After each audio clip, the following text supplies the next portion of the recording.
monstrous nightmare, but far more ruthless, and so rare they are practically extinct. Really? Stoic surveyed the toothless daydream doubtfully. It just looks like a common or garden variety to me. Ha! But with respect, Chief, said Fishlegs, that's where you're wrong. To the amateur eye, and indeed to its prey, it looks exactly like a common or garden. But if you look a little closer to the characteristics Daydream's markings, Fishlegs pointed out, a wart on the end of Toothless's nose, marks it out from a mere ordinary breed. Oh, Thor, you're right, said Stoic. And it's not just your average toothless daydream either. Fishlegs was getting carried away now. This particular dragon is of royal blood. No, said Stoic, very impressed. Stoic, what a terrible snob. Yes, said Fishlegs solemnly. Your son has only gone and burgled the offspring of King Daggerfang himself, the reptilian ruler of the wild dragon cliff. The royal daydreams tend to start out small, but they grow into impressive, even gigantuum size. Just like you, eh, Hiccup? Said Stoic, giving a great laugh and ruffling his son's hair. Stoic's tummy gave out a plaintive rumble like a distant underground explosion. Time for a little supper, I think. Clean up this mess, will you, boys? Stoic strode off, relieved to have had his faith in his son restored. Thanks, Fishlegs, said Hiccup. You were inspired. Not at all, said Fishlegs. I owe you one after settling you up for the fight with Snoutlout. Father's going to find out at some point anyway, though, said Hiccup gloomily.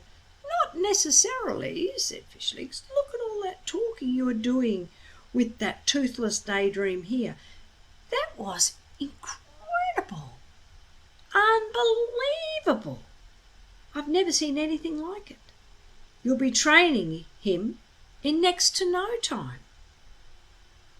I was talking to him all right, said Hiccup, but he didn't listen to a word I said.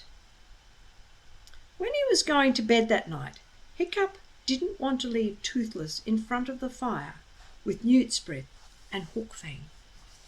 Can I take him to bed with me? He asked Stoic. A dragon is a working animal, said Stoic the Vast. Too much hugging and kissing will make him lose his vicious streak. But Newt's Breath will kill him if I leave him alone with them. Newt's Breath gave an appreciative growl. It would be my pleasure, he hissed. Nonsense, boomed Stoic, unaware of Newt's Breath's last remark, as he didn't speak Dragonese. He gave Newt's Breath a friendly cuff round the horns. Newt's Breath just wants to play. The sort of rough and tumble is good for a young dragon. Make him learn to stick up for himself. Hookfang extended his claws like switchblades and drummed them on the heap. Hiccup pretended to say good night to Toothless by the fire, but smuggled him into the bedroom under his tunic. You must be absolutely quiet, he told Toothless sternly as they climbed into bed, and the dragon nodded eagerly.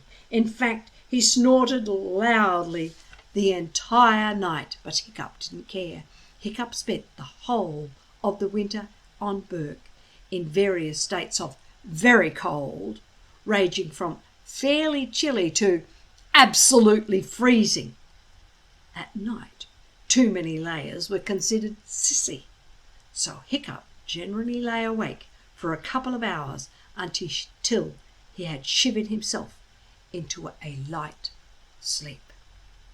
Now, though, as Hiccup stretched his feet out against Toothless' back, he felt waves of heat coming off the little dragon, gradually creeping up his legs and warming his freezing cold stomach and heart, even travelling right up to his head, which hadn't been truly warm for almost 6 months. Even his ears burned contentedly. It would have taken the snoring of 6 strong dragons to have woken Hiccup, so deeply did he sleep that night.